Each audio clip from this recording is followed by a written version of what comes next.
Bonjour, alors on se retrouve pour finir le chapitre sur les réactions chimiques avec des petits exercices qui ne sont pas vraiment des exercices de réaction, donc il y en a aussi mais un peu moins, et surtout des petits exercices de réflexion sur voilà, des espèces de petits problèmes. Alors, tout d'abord, il faut savoir que qu'est-ce qui arrive quand on met une bougie sous un verre. Vous avez tous déjà fait ça, hop, quand on était petit. D'accord, donc si j'ai une petite bougie, elle brûle. Si je la mets sous une cloche, ce qui se passe, c'est qu'elle va s'étouffer et elle va s'éteindre. Donc ça veut dire que si on prive d'air un feu, il va s'éteindre. Et pourquoi est-ce qu'il s'éteint? Eh bien parce qu'en fait, on le prive d'oxygène. Ça veut dire que quand on brûle quelque chose, il faut toujours qu'il y ait de l'oxygène. Donc quand on vous dit qu'on va brûler quelque chose, eh bien il faut toujours rajouter de l'oxygène dans l'équation. Toujours, toujours, toujours, toujours. On brûle du charbon, de l'essence. Donc dès qu'on va écrire une équation de combustion, eh bien pour qu'il y ait combustion, il faut de l'oxygène. Donc on va faire plus oxygène. Donc si on passe maintenant au petit problème. En faisant brûler une masse donnée de magnésium, donc on fait brûler du magnésium. J'ai donc du magnésium plus de l'oxygène. On constate que la masse de l'oxyde métallique obtenue est plus élevée que la masse de métal. Donc si on a une masse ici qui est égale à X grammes, on obtient une masse d'oxyde métallique, masse qui est égale à Y grammes, et on dit que Y est plus grand que X. On vous demande d'expliquer pourquoi en modélisant la réaction chimique et en écrivant l'équation. Alors, l'équation, c'est donc Mg plus O2 vu qu'on fait une combustion, et on obtient, quand on fait réagir ça, on est dans les réactions chimiques, donc j'ai le Mg qui se met devant, l'oxygène qui se met derrière, je croise les valences, ils ont tous les deux la valence 2, donc je mets un 2, je mets un 2 et je vérifie. Et j'ai deux oxygènes, un oxygène, donc on va pouvoir mettre 1, 2.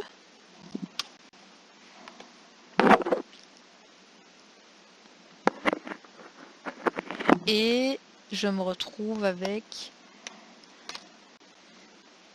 2 Mg de ce côté-là. Maintenant, il faut répondre à la question. Donc, si vous vous rappelez, donc pour pouvoir répondre, il faut se rappeler de Lavoisier. Lavoisier avait dit quoi? Lavoisier, il avait dit « Rien ne se perd, rien ne se crée, tout se transforme ». Alors, rien ne se perd, rien ne se crée, tout se transforme, ok. Donc ça veut dire que tout ce qu'il y a avant doit se retrouver après dans mon équation. Donc, si je suis ici, tout ce qu'il y a ici doit se retrouver après. Donc ça fonctionne. Donc si le y est plus grand que le x, pourquoi est-ce que y peut être plus grand que le x, à votre avis? C'est parce que ici, j'ai pas encore tenu compte dans toute mon histoire de mon oxygène.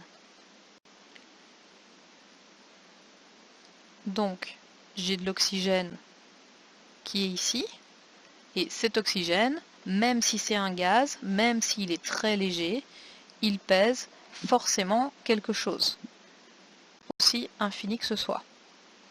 Donc, ça veut dire que j'ai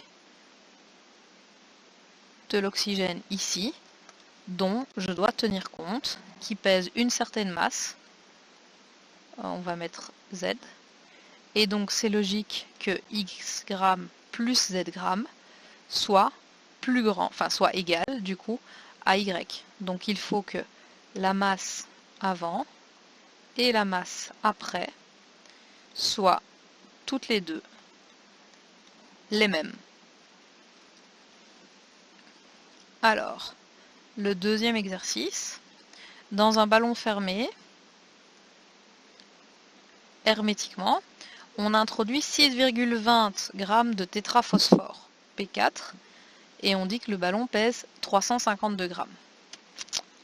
Et on introduit de l'air aussi. On provoque une combustion complète et il se forme du P2O5. Ensuite, on pèse le ballon et on vous demande combien il va peser. D'abord, il faut écrire l'équation. Donc on a du P4. C'est une combustion complète, donc il y a de l'oxygène. Ouais, je vais les écrire plus écartés parce que je vais devoir pondérer sûrement.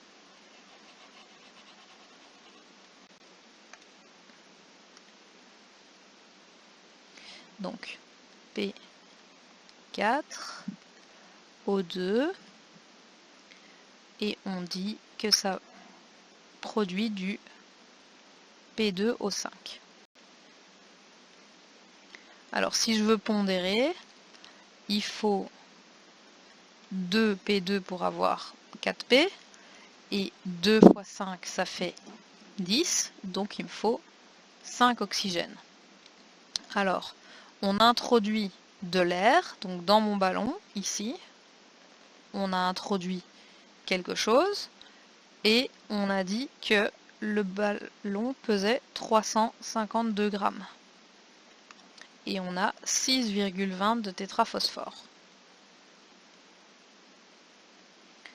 Et on vous demande après la réaction quel est le poids du ballon, sachant qu'on a mis dans un ballon fermé. Donc il ne peut rien y avoir entré, rien ne peut être sorti. Donc, comme Lavoisier vous dit, rien ne se perd, rien ne se crée, tout se transforme. La loi des masses doit être conservée, donc ce qu'il y a avant est égal à ce qu'il y a après, exactement comme ici au-dessus. Donc avant j'avais 352 grammes, après j'en ai aussi 352.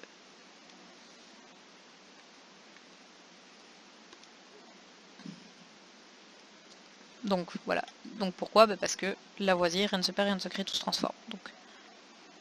Alors la réaction, l'équation numéro 4. Écrivez les équations de combustion. Donc attention, une combustion c'est bien quand on brûle, donc il faut à chaque fois écrire plus O2. Du diazote qui aura la valence 5. Donc diazote c'est N2. N2 plus O2. Ça va donner du N et du O. Le O a la valence 2. Et on vous donne la valence que vous devez utiliser pour l'azote, parce que je vous ai expliqué que les non-métaux, parfois, ils en ont plusieurs. Donc N2O5. Vous pondérez, il faut 2 et il en faut 5 ici, et il en faut 2 là. On vous demande aussi d'indiquer le nom du produit formé. Ça, c'est du pentoxyde de diazote. Pentoxyde de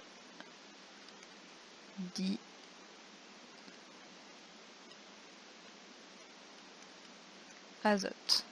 Alors le deuxième, c'est du chrome à la valence 3. Alors le chrome, c'est un métal, donc Cr plus O. L'oxygène se balade toujours par 2, donc Cr plus O2. Ça donne donc du CrO, l'oxygène à la valence 2, et le chrome avec quelle valence, parce que c'est un de transitoire, 3. On fait la même chose avec du chrome à la valence 2, donc ça redonne même chose, Cr plus O2. Je vous rappelle que c'est pas parce que je vous donne une valence entre parenthèses que vous devez l'appliquer au corps qui est tout seul. Les corps qui sont tout seuls, ils sont toujours tout seuls, sauf ceux qu'on a étudiés qui étaient par 2. Donc ça donne du CrO valence 2, 2 et 2 se simplifient. Si je pondère, il faut un 2 ici, il faut un 3 là et un 4. Et ici, il faut un 2 et un 2. Nommer le produit formé, c'est de l'oxyde de chrome.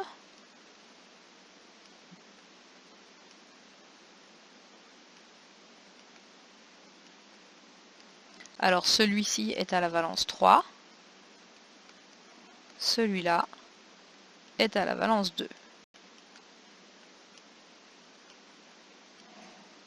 Alors, écrivez l'équation pondérée de la combustion de l'aluminium et de celle du diazote valence 3. Donc, aluminium, c'est toujours une combustion, donc Al plus O2, ça donne du Al devant parce qu'il est positif, avec de l'oxygène derrière, je croise les valences, je pondère, le nom c'est de l'oxyde d'aluminium. Alors pourquoi est-ce que je précise pas la valence? Parce que il n'y a pas 36 oxydes d'aluminium, il n'y en a qu'un seul, il n'a qu'une seule valence possible, donc ça ne sert à rien de préciser.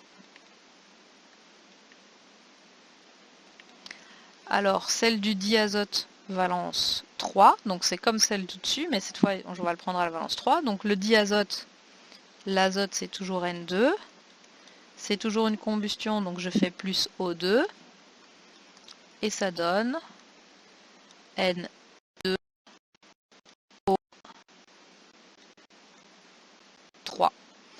Le nom c'est de l'oxyde d'azote hémitrioxyde d'azote ou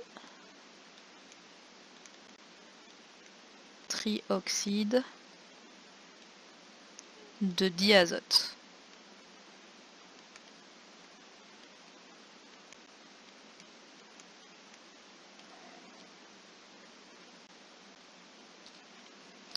Alors, écrivez chacune des équations d'hydrolyse des oxydes formés ici au-dessus. Donc, de l'hydrolyse, dans hydrolyse vous entendez hydro, c'est plus de l'H2O.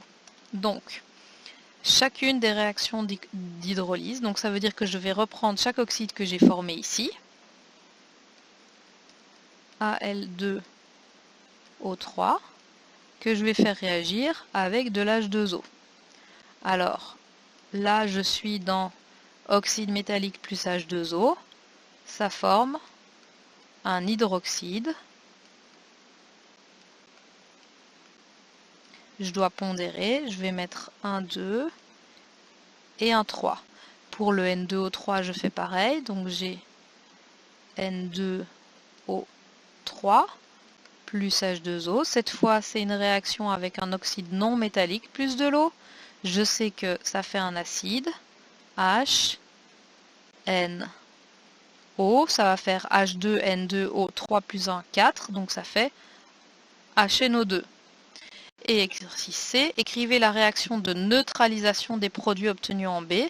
Alors une neutralisation, c'est quand on a un acide plus un hydroxyde. Et là, c'est pas du tout compliqué, c'est une réaction ABCD. Donc si je vous la fais, ça donne ALOH plus HNO2,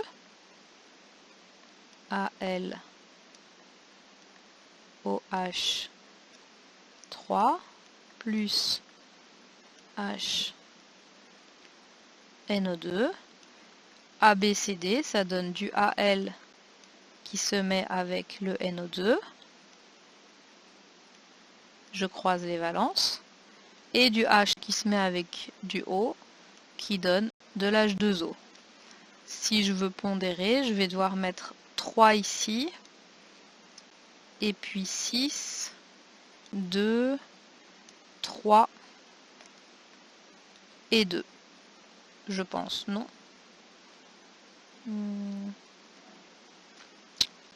Donc 2 fois 3, oui.